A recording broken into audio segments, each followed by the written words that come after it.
Buenos días, hermanos.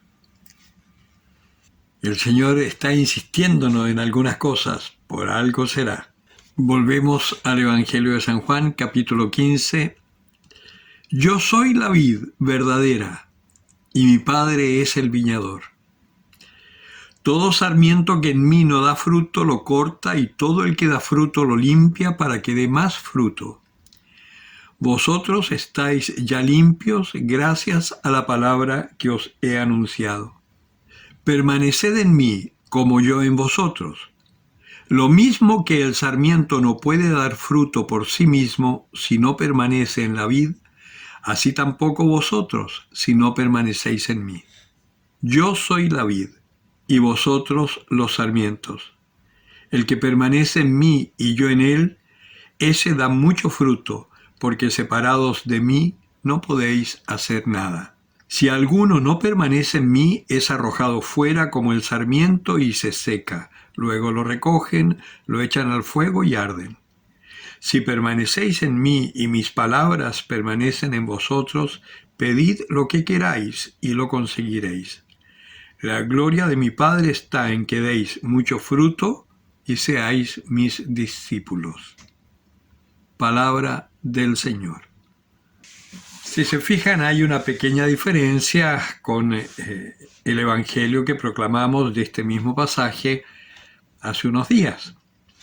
Porque cada evangelista, al redactar las catequesis que habían recibido del Señor, le dan como un toque particular según lo que les llegó a ellos y que también nos ayuda a nosotros para enfocarnos dentro de la misma palabra en cosas diferentes y que a unos se le pueden ayudar más que a otros.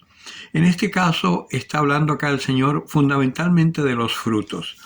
Y en esto de los frutos tenemos que entender que el Señor habla de dar fruto, pero no te dice qué frutos. Cada cual tiene que ver cuáles serán sus frutos. Hay otro evangelio que habla de las minas, estas monedas que le da el Señor a algunos. A uno le da 5, a otro le da 10, a otro le da 1. Y según lo que ellos trabajan, unos consiguen el doble de lo que tenían, el de 10, otras 10, el de 5, otras 5, pero el de 1 guardó eso y lo cuidó hasta que volviera el Señor y devolverle la platita así para no perderla. Y el Señor le dice, bueno, siervo malo e infiel, ¿por qué no las pusiste al menos en el banco? Para que así yo recobrara mi dinero con los intereses. Y nosotros también tenemos que pensar cuáles son estos dones que el Señor nos ha dado para ver por dónde tenemos que cumplir con nuestra misión. Pero sea cuáles sean los dones que tengamos cada uno, la fuerza que vamos a tener es la que nos transmite el Señor. Y por eso permaneced en mí. Yo soy la vid, vosotros los sarmientos. Y en el otro evangelio decía, y mi Padre el viñador, vale decir, el que cultiva esta vid, el que le da la fuerza a esta vid, por eso mi Padre y yo somos uno. Permaneced en mí, lo que significa que vamos a permanecer también en Dios, y así vamos a dar mucho fruto. Hoy el mundo necesita ver el fruto de los cristianos. Y una cosa, por ejemplo, que podemos hacer es empezar a ponernos las pilas y empezar a ir a la iglesia pase lo que pase. Porque el mundo está viendo nuestra debilidad y está viendo que nos conformamos muy fácil con las directrices que ellos dan, aunque nos corten lo fundamental, porque se han dado cuenta que nosotros no estamos lo suficientemente evangelizados como para poder entender realmente cuál es nuestra misión y a qué hemos sido llamados y por qué fuimos creados en una familia que nos dio el bautismo. Nosotros, por una falta de catequesis, estamos totalmente inconscientes de cuál es nuestra misión y cuál es nuestra realidad aquí, en la tierra, para el mundo. Por eso es tan importante que nosotros empecemos a jugárnosla por el Señor. Que el mundo vea de que los cristianos no somos unos borreguitos de manada como ellos quieren que sea todo el mundo, sino que nosotros seguimos a uno que no es de acá de la tierra, que es Dios. Leía un correo que me llegó que pretendieron en Argentina, porque lo que estamos viviendo en Chile no es solo de Chile, ni es por culpa del presidente que tenemos, ni por culpa de los políticos en contra que hay acá en Chile. No, es una cosa a nivel mundial. Y estaba leyendo una noticia que en Argentina, así como pasó en Santiago, que suspendieron un matrimonio y que lamentablemente la iglesia, en vez de decir tenemos el derecho de hacer lo nuestro porque estamos en libertad, pidieron perdón. Pues bien, en Argentina el sacerdote se puso a hablar con los policías que entraron para impedir unas primeras comuniones y le dijo: no, señores, leamos bien los decretos porque esto no puede ser. Primero hay que obedecer a Dios antes que a los hombres. Y fue tan convincente que los policías se quedaron, se terminó la liturgia, los niños hicieron su primera comunión y además se quedaron después media hora compartiendo, cumpliendo con todas las normas. Porque si es verdad, si podemos ir al supermercado y hay un aforo de 3.000 personas, y en el supermercado a veces estás tú al lado de 5 personas que se están peleando por los tomates y no pasa nada, ¿por qué va a pasar en una iglesia, o en este caso en la iglesia en Argentina, que además estaban al aire libre, a las distancias que han pedido, con las mascarillas, habiendo usado alcohol gel y todo? Y sin embargo, igual van a la iglesia a impedir. Eso es porque hay un anticristianismo que está triunfando en el mundo. Y nosotros tenemos que hacernos fuertes y creer realmente que Dios tiene el poder y nos da ese poder para mantenernos firmes en nuestra fe.